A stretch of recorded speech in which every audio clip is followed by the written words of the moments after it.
समझदार बेटा। एक नवविवाहित पति पत्नी का जोड़ा अपने घर से कुछ किलोमीटर दूर रहने आया था। अंग्रेजी में क्या बोलते हैं?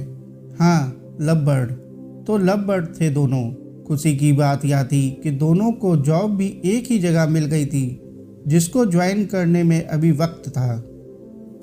नई नई गृहस्थी शुरू की थी, जिसे दोनों ही बड़े प्यार से सजा रहे थे। पति भी पत्नी की सहायता करने में पीछे न रहता था। इसका एक कारण यह भी था कि वो किसी भी बहाने से पत्नी के साथ ही रहना चाहता था। वो देखना चाहता था कि पत्नी सारे काम कैसे करती है, गुस्सा कितना करती है, चिढ़ती है या नहीं, थकने पर आराम करती है या नहीं, खाना बनाते समय क्या क्या बर्बाद करती है। यह सब देखना था उसे। पागल ही था वो। शायद यह उसके प्यार करने का एक तरीका था। तो पत्नी भी जानबूझकर डांट खाने के लिए गलती करती रहती थी। बड़े प्यार से दोनों का समय निकल रहा था। मिलकर सब्जी खरीदना और साथ में खाना बनाना, बड़ा ही प्यारा सा रिश्ता बन रहा था दोनों में। पर सासू माँ को अपने बेटे की चिंता अब और ही ज़्यादा सताने लगी थी। पिछले कई सालों से जब वो हॉस्टल में रहा था और वहाँ का खाना खाया करता था, तब उन्हें इतनी चिंता नहीं हुई थी। बहू के आने पर उन्हें अब हर पल चिंता सताने लगी कि पता नहीं बेटे को कुछ बनाकर खिलाती भी है या नहीं। वैसे बहू को भी वो कम प्यार ना करती थी, पर उनको इस बात का भी पूरा भरोसा था कि बहू कुछ बनाकर खिला ना पाएगी। रोज रोज फ़ोन कर पूछती, आज क्या बनाया, और पता चलता लौकी घिया बना है, तो दिल ही दिल में रो जाती। वो बहू के मुंह पर ही बोल देती, लौकी तो रही तो ना खाता है वो, तेरे डर से खा लेता होगा बेचारा। अपने बेटे का सोच सोच कर उनकी रातों की नींद भी जाने लगी थी। प्यारी सासू माँ को तो यह पता ही नहीं था कि उनका बेटा बहू से भी ज़्यादा अच्छा खाना बनाना जानता था। वो ही तो सब्जी बनाना बहू को सिखाता था। हॉस्टल में रहकर इंसान क्या नहीं खाना सीख जाता है।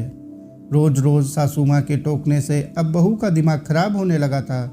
वो कभी जवाब नहीं देती थी, क्योंकि दोनों पति पत्नी ने एक दूसरे को वचन दिया था कि वो एक दूसरे के माता पिता को बुरा भला नहीं बोलेंगे। उसे सासू माँ से बात करने में डर लगने लगा। जब हर बात पर सासू माँ बहू को सुनाने लगी, कई बार तो वो यहाँ तक बोल देती थी कि मेरे बेटे को तो तू पसंद ही ना थी, समझा बुझा कर या शादी कराई गई। सास बहू का रिश्ता बिगड़ने लगा था।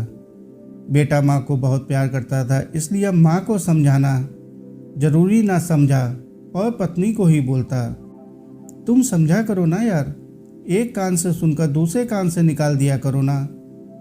बड़ी हैं वो, अब उन्हें क्या ही समझाऊं।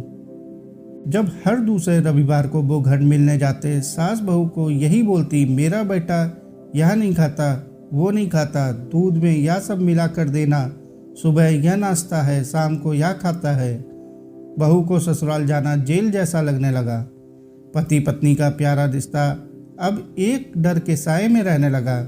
बहू अब हर समय यही सोचती कि यह काम पति मन से कर रहे हैं या मेरे डर से कर रहे हैं। रिश्ता खराब होता ही चला गया। पति भी माँ और पत्नी में से किसी को भी छोड़ नहीं सकता था। वो दोनों को ही बहुत प्यार करता था। अब लड़के ने ही कुछ सूझबूझ से काम लिया।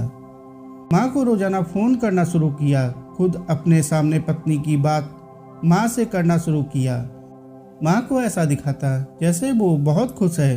उसकी माँ और पत्नी को पाकर वो दुनिया का खुश नसीब इंसान बन गया। माँ को धन्यवाद देता, माँ अपने एक अच्छी लड़की ढूंढी है, अब मेरी चिंता मत करो, अब से तो हम आपकी चिंता करेंगे।